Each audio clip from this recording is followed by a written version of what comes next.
Praise the Lord. பிலிப்பியர் 2:8 நாம் வாசிக்கும் பொழுது, அவர் மனுஷ ரூபமாய் காணப்பட்டு மரண பரியந்தம், அதாவது சிலுவையின் மரண பரியந்தமும் கீழ்ப்படிந்தவராகி தம்மைத்தானே தாழ்த்தினார் என்று சொல்லி நாம் வாசிக்கிறோம். பிரியமானவர்களே, இந்த வசனத்துல இயேசு கிறிஸ்துவின் 2 குணாதிசயங்களை நாம் பார்க்க முடிகிறது. ஒண்ணு என்னன்னா, அவர் மரண பரியந்தமும் தேவனுடைய வார்த்தைக்கு கீழ்ப்படிந்தவராய் இருந்தார். 2வது காரியம் என்னன்னா, தம்மை தாமே தாழ்த்தினார் என்று சொல்லி நாம் பார்க்கிறோம். பிரியமானவர்களே, ஆண்டவராகிய இயேசு கிறிஸ்து இந்த பூமிக்கு வரதுக்கான நோக்கம் என்னன்னா, பிதாவினுடைய திட்டத்தை நிறைவேற்றணும்னு. பிதாவினுடைய திட்டம் என்ன அப்படின்னு பார்த்தோம்னா, இயேசு கிறிஸ்து இந்த பூமியில சிலுவையில அறையப்படணும், தீர்க்க தரிசன வார்த்தைகள் நிறைவேறணும். அந்த தீர்க்க தரிசன வார்த்தைகளின்படி இயேசு கிறிஸ்து இந்த பூமியில சிலுவையில அறையப்படணும், மனுஷகுமாரன் அறையப்பட்டு மரித்து 3ஆம் நாளில் உயிர் தழணும். இதுதான் பிதாவினுடைய திட்டமாய் காணப்பட்டது. பிரியமானவர்களே, ஆனால் இந்த திட்டம் நிறைவேறக்கூடாதபடிக்கு பிசாசு பல முறை இதற்கு விரோதமாய் செயல்பட்டான். ஆண்டவராகிய இயேசு கிறிஸ்துவை சோதிக்கிறதை நாம் பார்க்க முடியும். அதுல 3 முறை பிசாசு சோதிச்சான்.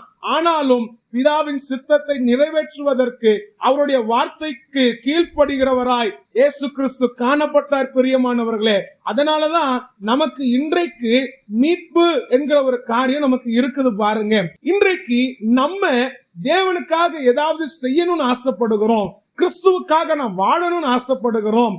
எப்படியாவது ஊழியம் செய்யலாமா, இல்லைன்னா அவருக்காக ஏதாவது பண்ணலாமா, சபைக்கு ஏதாவது தேவையானது கொடுக்கலாமா, ஏதாவது பண்ணலாமா, ஏதாவது நான் ஏசப்பாவுக்காக செய்யணும்னு நான் விரும்புகிறேன். ஆனால் அவருடைய வார்த்தைக்கு அநேக முறை கீழ்ப்படியாம போயிடுறோம். பிரியமானவர்களே, இன்றைக்கு கிறிஸ்துவுக்காக ஏதாவது செய்யணும்னு ஆசைப்பட்டோம்னா அவருடைய வார்த்தைக்கு நாம் கீழ்ப்படிய வேண்டும். பிரியமானவர்களே, இன்றைக்கு நிறைய பேருக்கு ஆசை உண்டு, நான் ஏசப்பாவுக்காக பயன்படணும், நான் ஏசப்பாவுக்காக ஓடணும் அப்படின்னு ஆசை இருக்கு.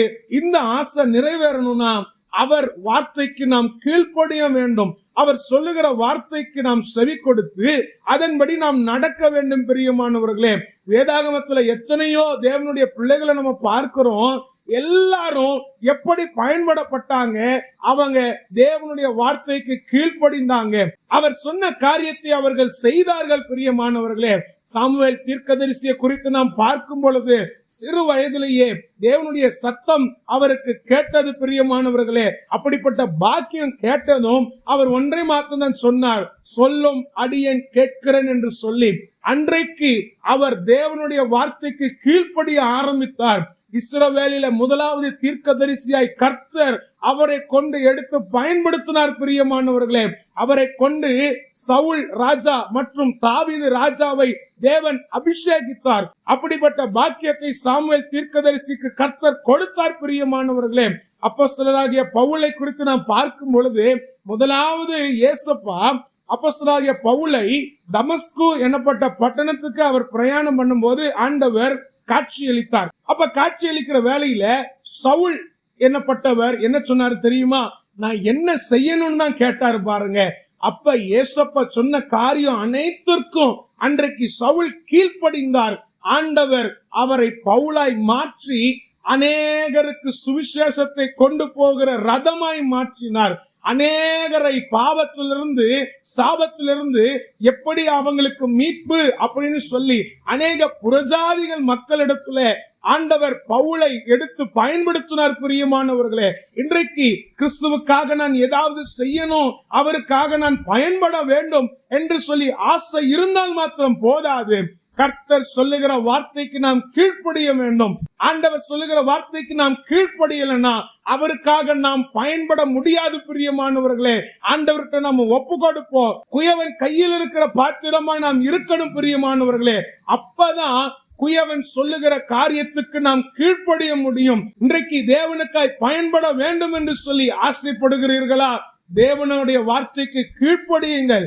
கட்டாயம் ஆண்டவர் உங்களை கொண்டு அவர் பயன்படுத்துவார். கட்டாயம் நீங்க ஜெபிக்கும் போது அநேக அற்புதங்களை உங்க மூலியமா செய்வாரு. ஏன்னா அவரு கைக்குள்ள அடங்கி அவருக்கு கீழ்ப்படுகிற பாத்திரமாய் காணப்படுகிறோமே. நம்மை கொண்டு கர்த்தர் பெரிய காரியத்தை செய்வார். நம்மளை அவருடைய ராஜ்யத்துக்காக பயன்படுத்துவார் பிரியமானவர்களே. அதனால ஆண்டவருக்கு நம்ம கீழ்ப்படிவோம், அவருக்காக நாம் பயன்படுவோம். கர்த்தர் தாமே நம்மளை ஆசீர்வதிப்பார்.